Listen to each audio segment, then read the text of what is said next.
జై శ్రీరామ్. అందరికీ నమస్కారం. వెల్కమ్ టు న్యూస్ అఖండ.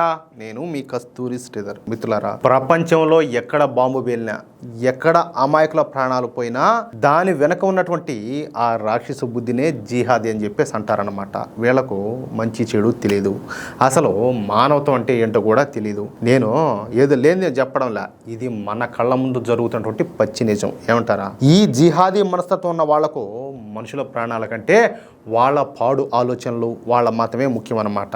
బాధ్యత లేకుండా ఎంతమందిని పడితే అంతమందిని కానీ గాలి వదిలిపారుదొబ్బుతారు. ఆ గాలికి పెరిగే వెధవలే చివరకు ఈ విధంగా సమాజం మీద పడి ఇలాంటి జిహాదీలుగా మారిపోతారు. చదువుకున్న వాళ్ళలో కూడా కార్పొరేట్ ఆఫీసులో కూర్చుని ఇలాంటి పనులకు పాల్పడుతున్నారంటే అది వాళ్ళ పెంపకంలో ఉన్నటువంటి దరిద్రమే. దాంట్లో అయితే మరొక డౌట్ ఏం అవసరం లే. అసలు పవిత్ర యుద్ధం అంటే ఏంది?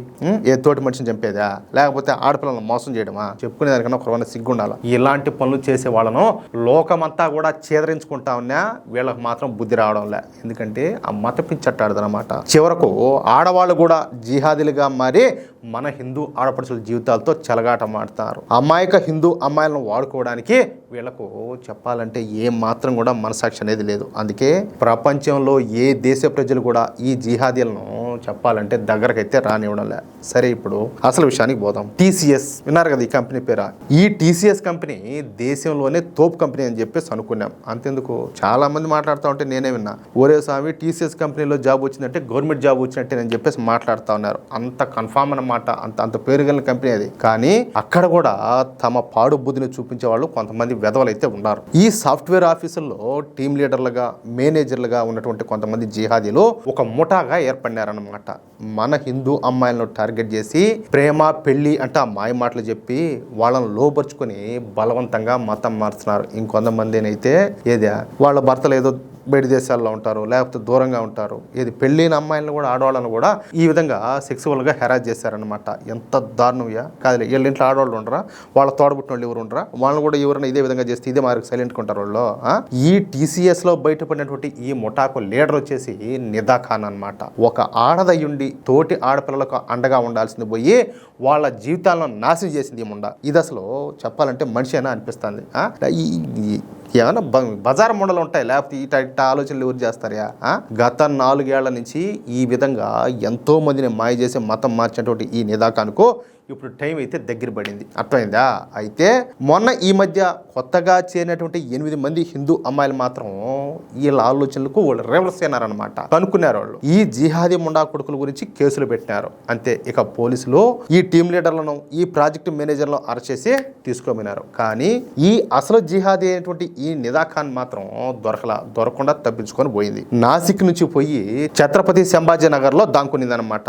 ఈ ఛత్రపతి సంభాజీ నగర్ లో ఎక్కువగా ముస్లింలే ఉంటారు. అక్కడ ఈ ముస్లింల డామినేషన్ ఎక్కువగా ఉంటుంది అనమాట. అందుకే ఈ దొంగ మొండబోయి ఆ ఛత్రపతి సంభాజీ నగర్ లో దాంకునింది. ఇక ఈ నిదా ఖాన్ కు ఆశ్రయం ఇచ్చింది వచ్చేసి ఎంఐఎం పార్టీ. చూడండి ఎట్లున్నాదో. ఈ నిదా ఖాన్ కు ఎంఐఎం పార్టీతో నేరుగా సంబంధాలు ఉన్నాయంట. అందుకే ఈ నిదా ఖాన్ పక్కా ప్లాన్ ప్రకారం నాసిక్ నుంచి పారిపోయి వచ్చి సంభాజీ నగర్ లో దాంకునింది. అది కూడా ఎంఐఎం కార్పొరేటర్ అయినటువంటి మతిన్ పటేల్ దీనికి ఆశ్రయం కల్పించడం ప్రతి ఒక్కరు కూడా గుర్తుంచుకోవాల్సినటువంటి విషయం అనమాట. ఈ మతిన్ పటేల్ అనేవాడు ఇటు హిందువో లేకపోతే ఏదైనా మతం మారినటువంటి ఏమైనా గోరిబడ్డ వాడు ఎవడు కూడా మనకు ఇంకా క్లారిటీ లేదు. కానీ వీడు మాత్రం కరుడు కట్టినటువంటి ఎంఐఎం పార్టీ నాయకుడు అనమాట. ఇక 25 రోజుల పాటు ఈ నిదా ఖాన్ ఈ ఎంఐఎం కార్పొరేటర్ అయినటువంటి ఈ మతిన్ పటేల్ ఇంట్లోనే దాంకునింది. కేసు నమోదైన రోజు నుంచి సుమారుగా 25 రోజుల పాటు పరారీలో ఉన్నటువంటి ఈ నిదా ఖాన్ మొన్న మే 7వ తేదీన ఛత్రపతి సంభాజీ నగర్ లోని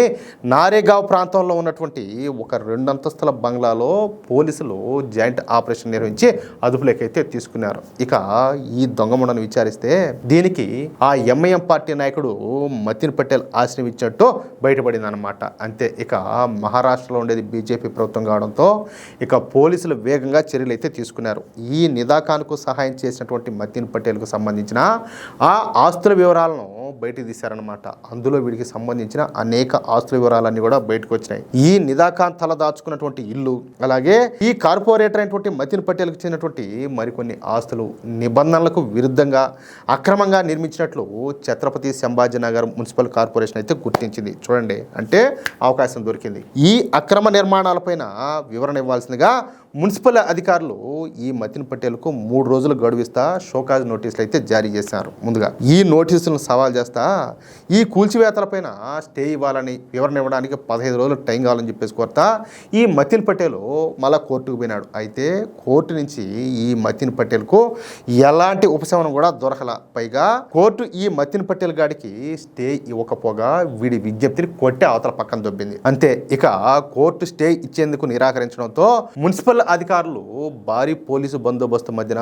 బుధవారం ఉదయాన్నే జేసీబీలు అలాగే బుల్డోజర్లతో రంగంలోకి దిగి ఈ నిదాఖాన్ బస చేసినటువంటి ఇంటితో సహా కార్పొరేటర్ కార్యాలయాన్ని, ఇతర అక్రమ నిర్మాణాలను చెప్పాలంటే నేలమట్టం చేసేశారు.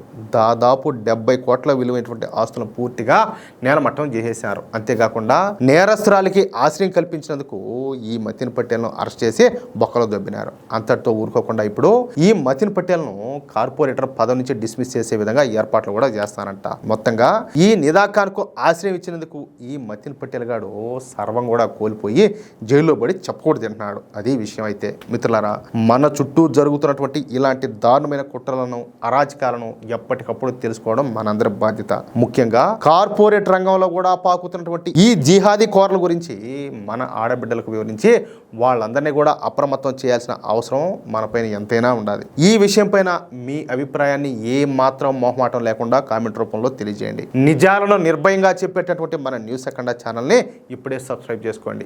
ఈ వీడియోని లైక్ చేసి మీ వాట్సాప్ గ్రూపులను అలాగే మీ మిత్రులకు తప్పనిసరిగా షేర్ చేసి మన హిందూ సమాజాన్ని మేల్కొల్పండి. మరిన్ని సంచలన నిజాలతో మళ్ళీ కలుద్దాం. జై శ్రీరామ్, జై హింద్, భారత్ మాతాకి జై.